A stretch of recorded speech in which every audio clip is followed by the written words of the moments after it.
We are at Gannons Park, and one of the co-tenants here at Gannons Park is Lurgano Football Club, and we're joined by their president. Good morning. Good morning, thank you. I'm the president of Lurgano Football Club, Hagop Chomkatanian. Welcome to our home ground, Gannons Park.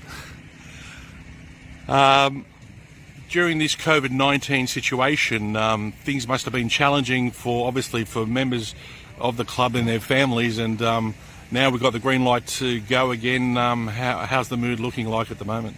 Well, the mood is relief. I mean, as a club, we are very relieved and we're thrilled that finally we can resume football activities. Training has already commenced, and restrictions have also been removed now. We can train up to with 20 people in open areas, and competition starting early July, so that's been great news. The last 3 months, I have to be honest, has been very, very challenging for the club, to its members, players, supporters, even our sponsors. So it's been very, very challenging times. There were periods there where obviously we didn't know if the season was actually going to go ahead, but thankfully all has gone well now, and we've planned to provide a footballing environment that is safe for our members, our players and our supporters, and also that the important thing is that we want to provide them great parks now, great amenity block behind you, with a great football experience as well this season. The council have come on board along with the SGFA in regards to the amenities you've been talking about. They've been using the pipeline, but finally they're here. Excellent, that's right. It's taken a while. I mean, I've been involved with the club since 2007, and as a committee member since 2012. We have lobbied the government over those years to improve both the amenities block and also the playing surface. The investment they put in Gannons Park has been great, because initially we're looking at renovating the sheds, but now we've got a new amenities block, brand new.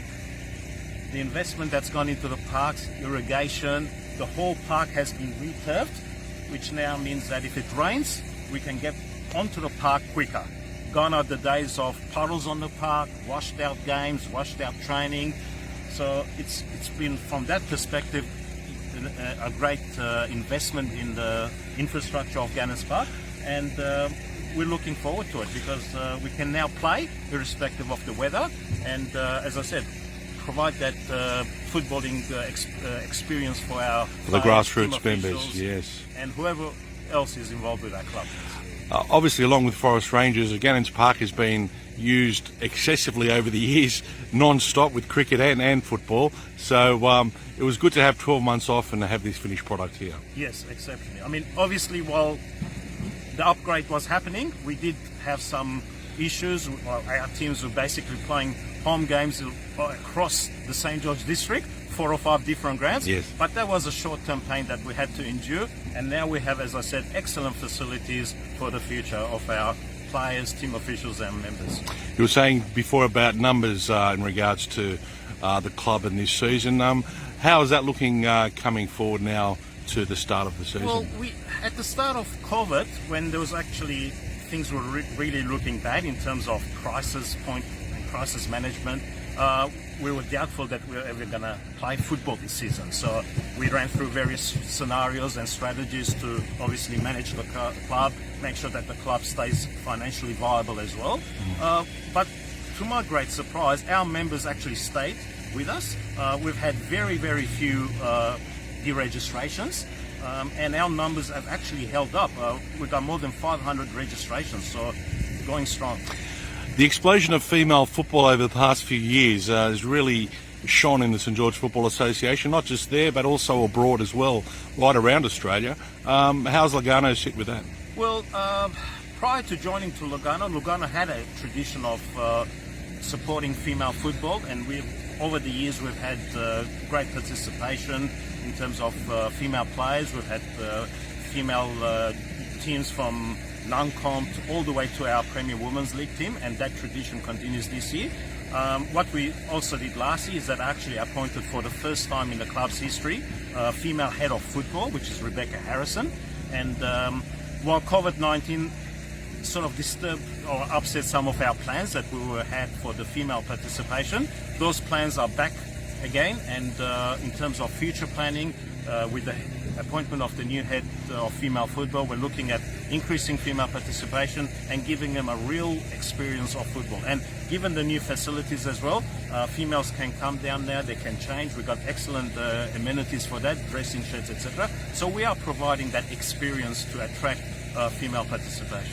There's been a few years' absence, but the men's Premier League team make an appearance in season 2020. I bet you they're happy, and maybe the club about that as well. Yes, we've got a brand new team. I mean, we had a series of trials around October, November that continued into January and February period as well before COVID-19 hit. Yeah, so as I said, it's a brand new team that we've got.